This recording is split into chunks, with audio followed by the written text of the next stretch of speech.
But then still talking about COVID-19, President Muhammadu Buhari and Vice President Yemi Osinbajo, as well as the Secretary to the state, to the government of the Federation, Boss Mustafa, and other prominent Nigerians will be receiving the COVID-19 vaccine on live television come Saturday, the 6th of March. All right. Now, prominent Nigerians, like I said, will be among the first set of Nigerians to receive the vaccine.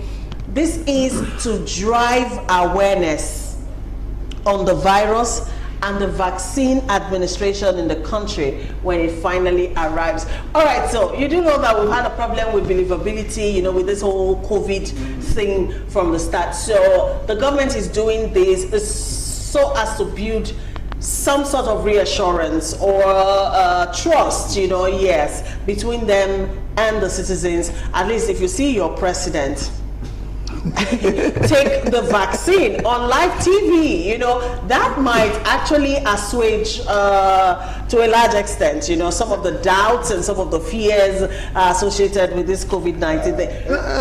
Sorry, I just want to talk. Go ahead. Okay. You know, I'm, like I said, they're bringing about 3.5 for, let's say 3.92. Let's say 4 million.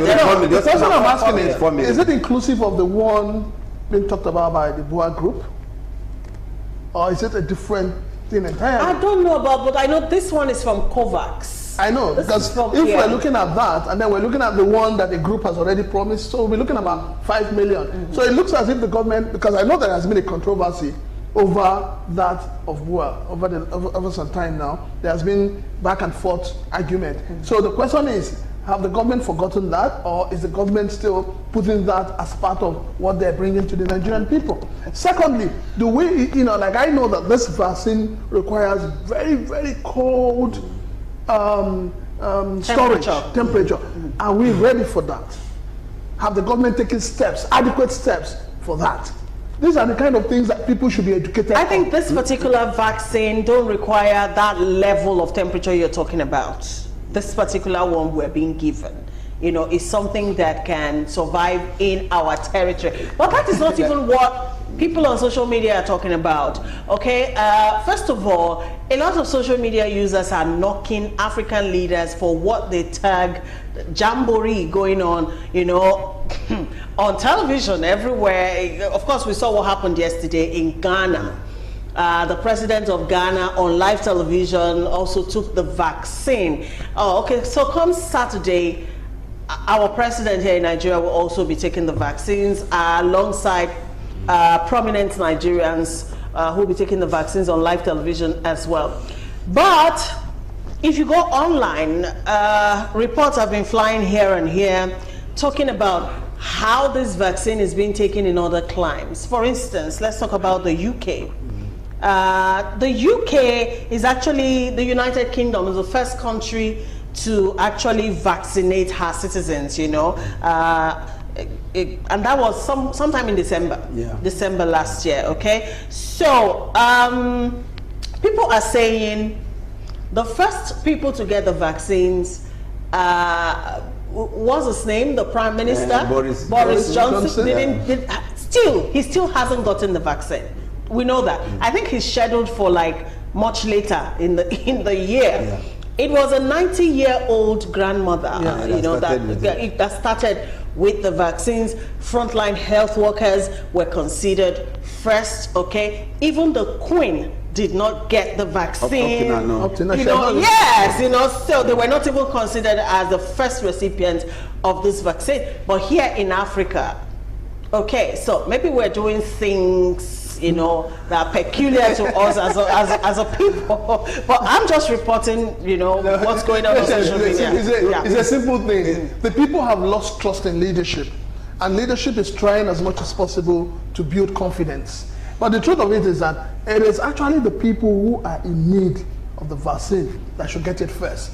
But you know, there has to be show in Africa. We need to, you know, carry ourselves in such a way that people would believe that, yes, you know, all is well when we know that all is not well. Who are the frontline workers? Let me tell you something. It's only in Africa that we jubilate when somebody is sick.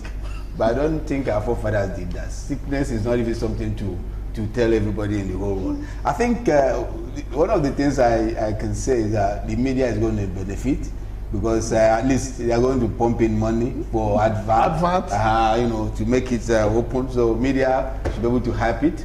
Otherwise, I don't see how you know, a president being vaccinated. This man did it. What's the name? The president of America. Biden. Biden. When Biden did it, it wasn't so much of a big deal. But my problem, please, I'm sorry to say this, is can this television or televised whatever be live to the extent that we will see the bottle where this vaccine is taken and then given? I know what I'm saying, because most of our leaders have all gone outside to take this vaccine. Most of them have gone out. Even their wives have gone out. Which they show. Yeah. And I'm sure, I don't know, because President had just said something. The vaccine that was given to us has a different temperature. I'm just hearing that too. You know, yes. Storage. Now, if it has this different temperature storage from what is obtainable globally, especially from that area we are looking at, that vaccine from, how are we sure of having the same content with the what same is quality, obtainable? Quality, from the one that is being given? Because I have heard that there's no vaccine, even the even the polio vaccine you take is put in a very high cold. I'm not saying it will not be put in the cold temperature, you know, but I know initially when we started with the talk with vaccine, that was a major issue, the fact that we didn't have the capacity, because we didn't have those kind of storage, you know, facilities for the initial one that was being discussed. But I think we're prepared to take this one. That's why we're given this particular one.